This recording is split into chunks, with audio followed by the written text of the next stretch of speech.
Hello, my name is Ian Rothweiler, and this video is for a computer security class at Metropolitan State University with instructor Rohit Tandon. This video is solely for educational purposes, and I am not liable for any damages that could be caused from using anything demonstrated in this video. The topic I will be discussing in this video is passwords. How to make a password stronger, more secure, and why doing these things makes them stronger. Passwords are only one method of authenticating who a person is, which is something you know. There is also the method of something you have, like a fob or dongle, and the method of something you are. These would be biometric scanners like thumbprints or retina scanners. For this video, I will focus only on passwords, as they are arguably the weakest method of authentication, since they are much easier for an attacker to obtain, and they are also the most commonly used method of authenticating a person. Also, I will not be covering things like social engineering and keyloggers, as these are topics in their own right. So let's get started. I'm sure we all know what a password is and what it is used for, but what is probably not so well known is that passwords have been around for thousands of years, with the earliest documentation being in ancient Greece, where the sentries would use watchwords to identify friend or foe. The earliest computers didn't even use passwords and only used physical security to prevent unwanted individuals from access to the computer. That is obviously no longer the case and has not been for quite some time now. So what can we do to improve the strength and security of our password? First, we need to discuss the different methods of cracking passwords. These are brute force, dictionary, and rainbow tables. We will start with brute force, which is an attack where every possible combination is used until the password is found. To help demonstrate this, I will ask for the help of a friend, so let me introduce Jurisk the Viking.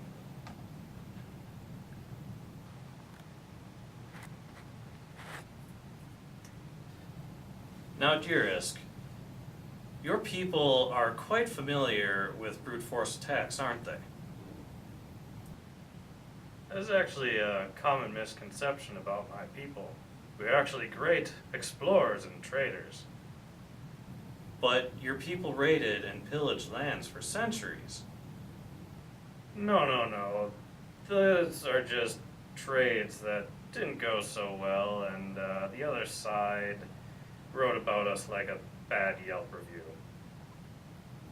Right. And would you care to walk us through one of these trades? Sure, we would sail to their land and the negotiator would negotiate with them and come to some kind of agreement. Okay, I'd like to ask, does your sword have a name? It sure does. All the best swords do. And the name is Forhandleren. And that translates to the negotiator. So anyway, here's what I want you to do. In a brute force attack, the attacker attempts every combination possible until the password is discovered. So I'm going to think of a password, and I want you to guess what it is by guessing every combination possible, starting with A, B, C, so on. Okay, A, B, C, D, E, F, G, H, I. We'll come back to you.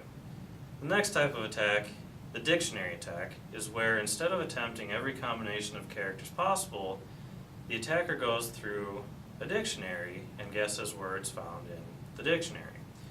They generally work quite well since most people use words as their passwords. And don't think you're being clever by replacing E's with 3's or O's with 0's to make it not a word in the dictionary. The type of people who are attacking your computer have been doing this for decades. Now let's go back to Jurisk to see where he's at. DG, DH, DI, DJ, DK. Okay, you can stop now, dearest. It was dog, by the way. Now we are going to talk about dictionary attacks, so I have a new password in mind, and I want you to guess what it is by going through this dictionary and reading each word like this. Aardvark, Aardwolf, Ard, so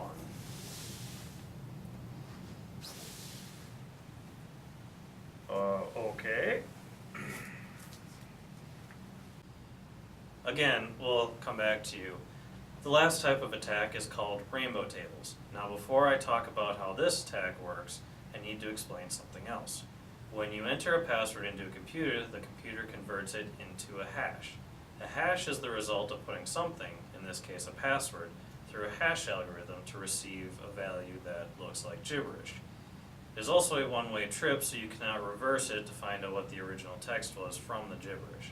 This is done for security reasons. After all, it's a lot safer to have passwords stored as a long string of gibberish than a plain text view of the actual password.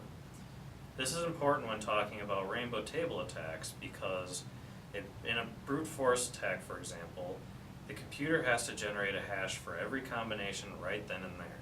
A rainbow table, on the other hand, is a list of pre-computed hash values in all possible combinations, so it makes the process a lot faster than other types of attacks, since it does not have to generate the hash as that process has already been done. But the rainbow table also requires room to be stored on your computer or machine, so there's that downside to it. Alright, dearest, where are you at? I can't read this. Your runes are unfamiliar to me. Alright, that's fine. I would like to thank you for joining us today and for helping us out. No problem. Before we move on, I would like to demonstrate the attacks we just talked about using a computer. Just a couple things to start with. The tools to crack passwords are easily available, many are free, and they aren't particularly hard to use, and there are, of course, tutorials available online if you're finding difficulty with them. I am also doing this on a very basic virtual system with a single core processor, 4 gigabytes of RAM on a Windows 7 32-bit OS. I have set up a very simple password on this machine for the sake of time, and I have loaded it in 3 times to demonstrate each attack. We will be starting with the brute force attack, and as I said, it is a simple password, so we will only need all lowercase and a max length of 7. And with all that loaded, let's begin.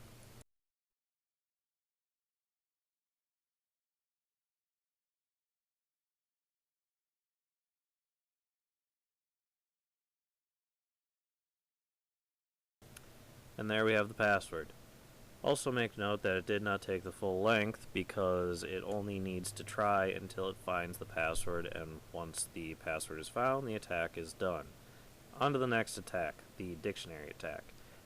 If you will remember, I said this attack uses a dictionary of words to attack, so I have loaded here a list of words for it to go through.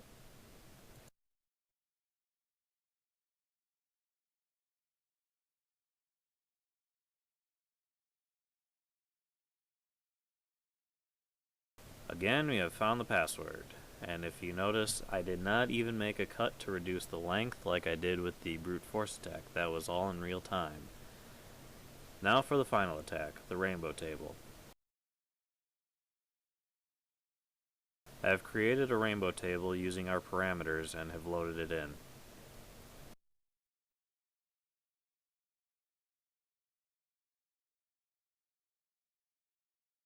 Once again, this attack was in real time. You will notice that this attack was completed in a quarter of a second. And that wraps up my demonstration. Now, what can we do to increase the security of our passwords? There are many factors that affect how secure a password is. We all know that increasing the length and complexity will increase a password's strength. we're reminded every time we create a new account and have to set up a password for it. But do most of us understand to what degree this matters? If we were to create an account using only lowercase letters and make it, say, 3 letters long, we would take 26 for the number of letters in the alphabet and take it to the power of how long it is. So in the case of 3 letters, it would be 26 cubed, which would give us 17,576 possible combinations with an all lowercase 3-letter long password. Now this wouldn't even take a computer a second to get, but if we increase the length to 4 letters, we now have almost 500,000 possible combinations, and again if we increase it to 5, we have almost 12 million possible combinations. On the other hand, if we increase the complexity, we would increase the possible values in each slot, which would mean that if we were to add uppercase letters into the mix, each slot would have 52 possible values instead of 26, since you would need to account for both uppercase and lowercase values in each letter of the alphabet. Now, if we look at the lengths from earlier, 3, 4, and 5,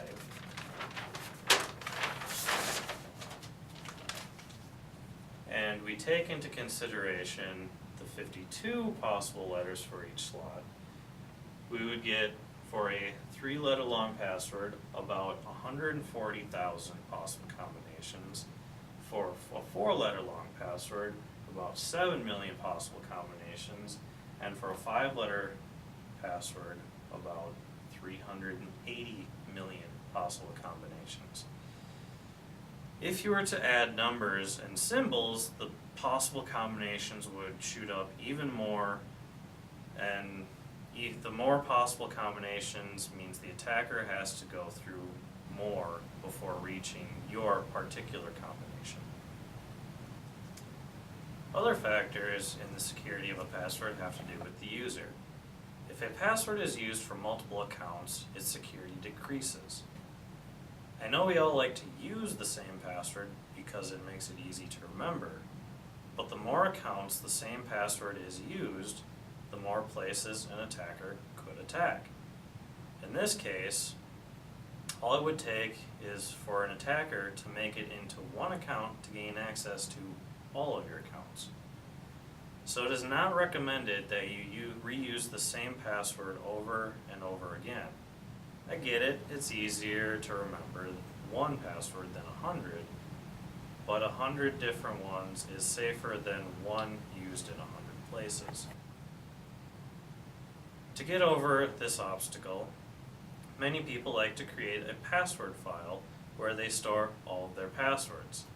This is another security risk because if an attacker can gain access to that file, they don't even need to crack your passwords, they have them all right there. If you do this and decide to go this route, make sure you encrypt the file or use a trustworthy password manager.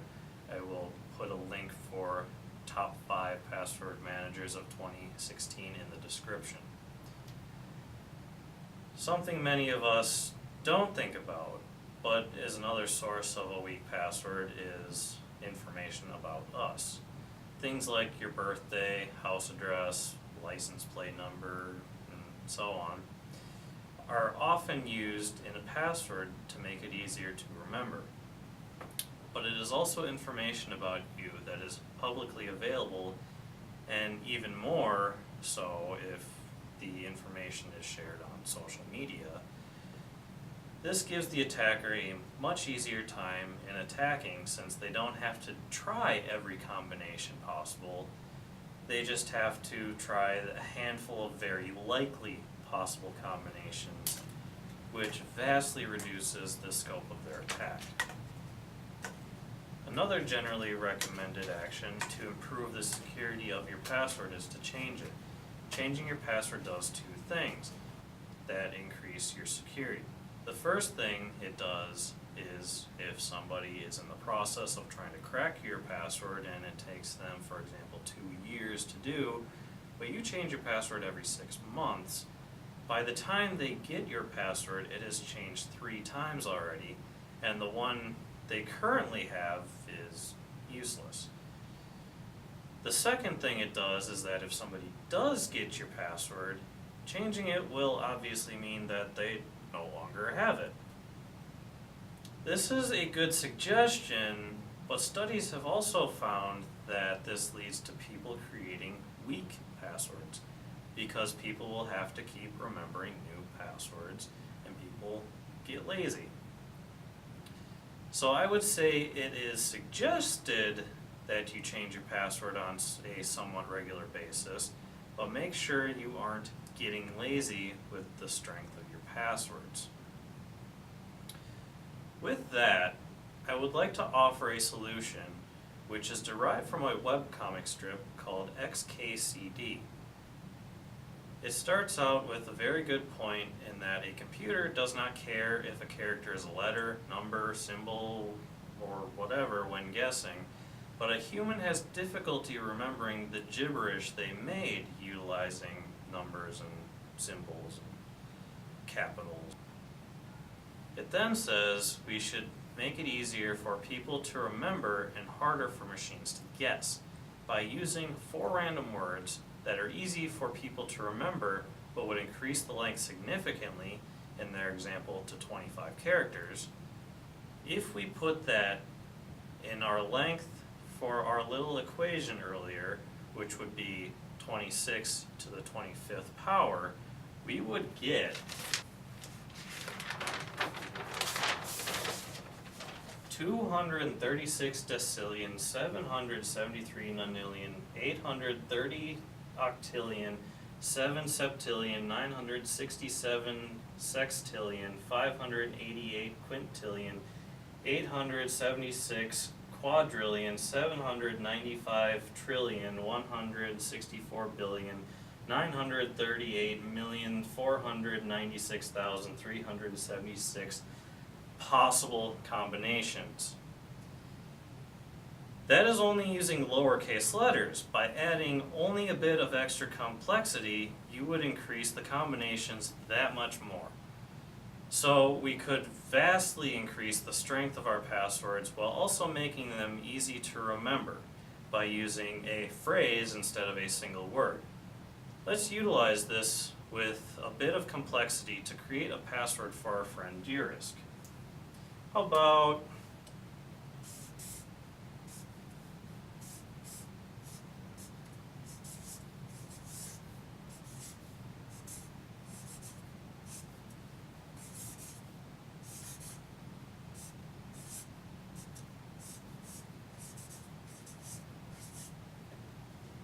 Vikings Raid and Pillage, using a capital V and an ampersand instead of writing out the word and, which, if we check to see how secure it is, will take about 39 quadrillion years to crack, which, if you take up changing your password every 6 months, will mean that it has changed 78 quadrillion times since then. I've covered quite a bit of information concerning passwords in this video. A bit of history about Greek watchwords and the earliest computers only relying on physical security, different types of cracking methods, brute force, dictionary, and rainbow tables, how length and complexity increase the security of your password, things that people do to reduce their password security and things they could do to increase it, and proposed methods for vastly improving the strength of your password. So I will end the video here. I hope you learned something, or at the very least enjoyed the video, and thank you for joining me.